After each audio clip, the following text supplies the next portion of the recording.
What's up, guys? I enjoy talking about what pop culture is talking about, and today that is the Menendez Brothers. I started watching the Ryan Murphy Netflix show, got about 20 minutes in. I didn't get bored exactly, but I like looking up the real story rather than the dramatization. And the problem is that when I know the real story, I start arguing with the dramatization. I am delightful to watch things with. So I stopped watching the Ryan Murphy show and started watching the actual videos of the testimonies that these brothers gave in their first trial. And yikes. So then what did I do next? Well, you're looking at it. I started looking up charts. I have a theory, and I think that there is a chance that the brothers might get out pretty darn soon. I will explain why. But first, I will tell you that I'm being deceptive because I wanted to start by talking about the parents. So here we go. Jose Menendez, everybody says that he was an asshole, and I'm not saying that it's right to kill your parents if one or both of them are assholes. Obviously, we're not diving into the morality question here because, first, oh my God, and second, I am not the arbiter, and I think that unless we can know what really happened by being there, and we would not have wanted to be there, like staying out of that. Anyway, for someone who is described as an asshole, I don't exactly see it in this chart. Like the major outer planets aren't doing anything that is slam dunk, yeah, that person is an asshole. And usually you can't really see asshole in charts. Saying that out loud, I cringe, but I will persist. What you can think about though is if I had this energy, how might it go wrong? And I'm not going to delineate that because I find this unpleasant. But I want to show you what I saw that made me go, oh. So here's Kitty Menendez, the mom. And again, this is not, we don't have a birth time for either one of them. I think that kind of goes without saying because you see 12 o'clock and 12 o'clock, and that is just normal for not having a birth time. But when you do a composite chart for these two, this is where I went, oh, okay. So here is a Pluto-Sun conjunction in the composite chart, which is a mathematical average of the two charts. If you have Sun conjunct Pluto, Sun square Pluto, Sun opposite Pluto, this is a really tricky aspect in a composite chart of a relationship. It is binding, first and foremost. That screams like this is hard to break up. It tends to bring up depth emotional issues for both of you for as long as the relationship persists, and it will persist because Pluto is involved and Pluto really sustains stuff. And in the event that you do break up, it is like scorched earth. And I sound dramatic. I realize that. But I don't, but based on what I have seen, I think that I have good reason to be. So a good example of a known couple who had a Sun-Pluto opposition is Brad Pitt and Angelina Jolie. It's like something real. It feels fascinating when you first get together and then you bring up each other's deep emotional issues, and if you try to get away, it is often explosive. Let's put it that way. And it can be explosive within the relationship the whole time. But the other aspect of Pluto that's important to consider for this is that Plutonian relationships have a lot that's hidden or under the surface, or that like you can say out loud these things are going on, and it will be very difficult for people who don't see the private side of you to believe that what you are saying is true. So all of these things are the case. When I saw this, I was like, oh, Again, this is not an excuse, but it is an explanation. And then this over here is kind of a mess in Gemini. Again, this is the composite charts are mathematical averages. So it's your energy plus my energy and what happens when you mix the two. It's kind of like baking a cake. You put in all of the ingredients, you can't unmix the ingredients. The energy of a relationship is the relationship. You can't do anything to modify it. So as long as you are together, it is always that. I'm not sure that I would exactly count this conjunction to Saturn, but just the mix this closely of Mars and Uranus made me go, so Mars is the energetic function, but of anything. Without Mars, we have no get up and go. But Uranus and Mars together is first, it's explosive anger. When used poorly, it can be extremely unpredictable, and Mars is also a sexual function. Again, when used poorly, Uranus would fuck it up. I don't know a better way of saying it. It's also very early in the morning, but I was excited to do this for you.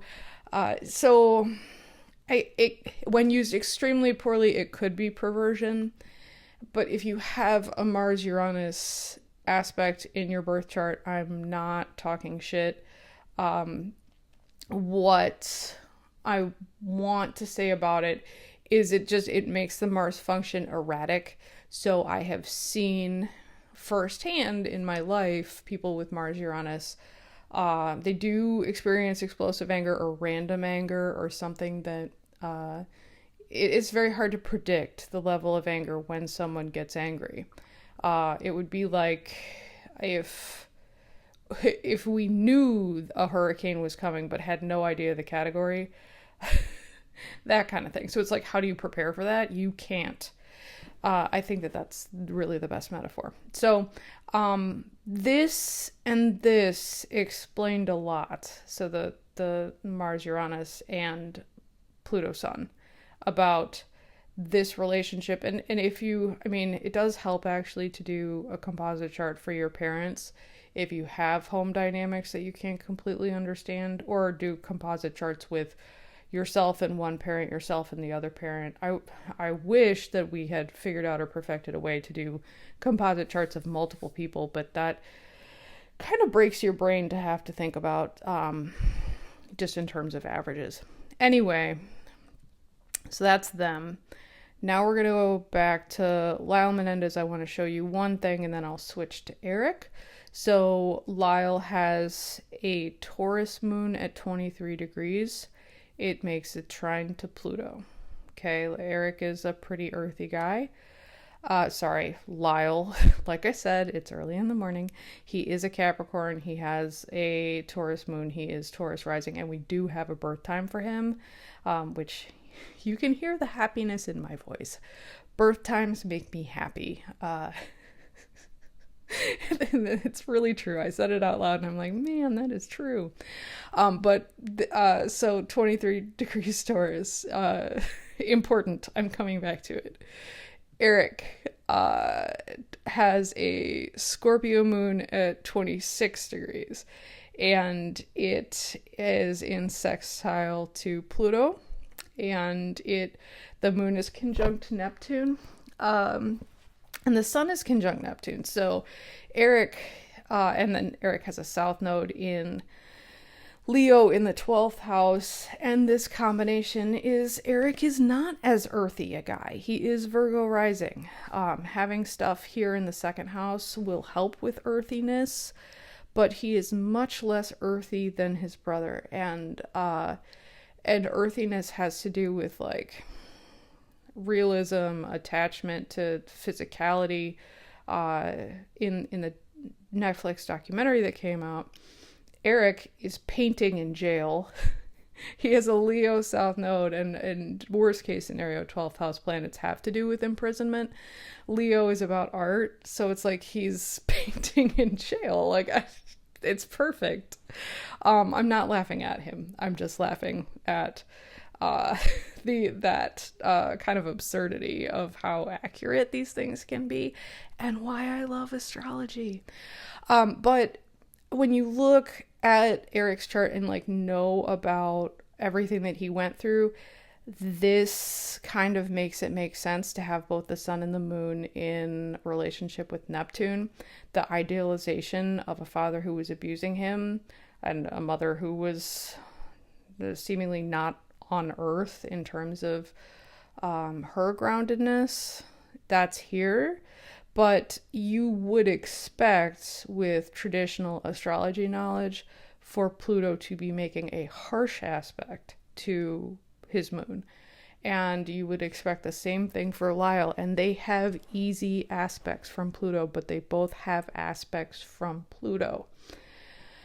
And I have heard astrologers make statements of it doesn't matter whether it's a hard aspect or an easy aspect to the moon if the moon is aspected by a troublesome planet. It is troublesome, and this makes me begin to agree with this thesis. And that's interesting. Also, I think it's important that the nodes, I live and die by the nodes in Pluto. I think that's pretty obvious, but the nodes and the moon are pretty much in an exact square relationship. And then that, of course, pulls in, again, this whole chunk. But it is something that is part of the lifetime plan to reconcile relationships with family, for Eric specifically. Okay, but the point here, the other point that I'm making, is that this 26-degree moon is having an active transit from Uranus, which will oppose it. And Uranus, I'll do the current sky. Uranus is right here. And you don't know why this is exciting, but I'm about to tell you. So what that means is, one of the authors that I really like, who gives you a lot of useful information, is Donna Cunningham. She's dead. She's great. In one of her many books, she said that she did a bunch of astrological consulting for inmates, and she said to watch transits to the midheaven for when one might get out of jail. Well, this is the midheaven, and next summer, Uranus is going to be on it. It's currently retrograding, but it's retrograding to be in aspect with the moon. And it's pretty exact right now. And then also, Pluto here, our good friend, actually was, and you can look this up yourself if you want, exactly here on the IC when they were sentenced. So the IC is about home and family. And that's kind of a loaded statement given who this is. But Pluto here changes your home. And that is what happened because he was sentenced to a life in prison. But Pluto is technically making a trine to the midheaven. So he's got two midheaven transits that are pretty active, and then something to his moon. And moon is like your home and like your sense of security. An opposition from Uranus messes with that pretty substantially. So it's like your home is changing, right? Now, I realize I'm going back and forth, but I'm switching to Lyle. And then we'll do the current sky. So Lyle here has, where are you, moon? Here. Uranus will conjunct this. So it's retrograding to be conjunct the moon. So he's got the same thing, and he's got Pluto in the 10th house, and it is making a trine to Uranus, which actually rules his 11th house. But Uranus and Pluto here are conjunct, and they make a trine here, so it's just kind of activating all of this simultaneous to what Eric has going on. They're brothers, they're tied together, and this is not slam dunk, right? But It could just be that the Ryan Murphy thing and the fact that they're having their case revisited is unsettling. I would totally buy that. And I think that that would be fair, but these are major outer planet transits, and I just think that there's more going on. It feels like there's more going on. Additionally, for him having Pluto through his 10th house, regardless of who you are, Pluto through your 10th house changes who you are in terms of your public standing or the identities that you would call yourself. For example, inmate, husband, brother, and I'm not being facetious. Like, those things can change. You can have family members you stop talking to, family members you reunite with. You can have major job changes. You can be really in the public eye or really out of the public eye, and it's not subtle. So, again, I don't think that it's fair to comment on the heinousness of the crimes. They do that themselves in the documentaries and the statements that they've made. I just think it's interesting because looking at the energy that they have and what's happening is interesting. Two other things, and then I will stop. So, Lyle's upcoming solar return, we're close enough, it being October right now, to his next birthday for you to be able to kind of look and see and predict, maybe. So Sun in the first house for his next solar return, that has a lot to do with your initiative and stuff that you want to do, and possibly freedom, because that's what the first house is. But again, most importantly is he does have a Taurus moon in his birth chart, but the solar return moon can be pretty much anywhere. So it just so happens that his solar return moon is conjunct his actual moon, which is conjunct Uranus. And I already said what that means, of like major changes to your home, right? That's him. The next hearing for the Menendez brothers that was publicized is, I think, within a couple of days of Eric Menendez's next birthday. And oh, look, this is his solar return. It's Uranus on the midheaven. Huh. It's a repeat. And that's fascinating. So, that's just some insights into all of these charts. It is a sad case for sure, and it is astounding when you go back and look at the testimony of all of the stuff that really everybody went through. Kind of a historical relic. And you look back and think about it and are like, well, the 90s were a different time. And it's very true. So that's what I have for you. We'll see what happens next, but if you are someone who thinks that their second trial was unfair, then maybe there's hope that they will be able to make some changes in their lives voluntarily. We'll see. Thanks for watching, and I'll see you next time.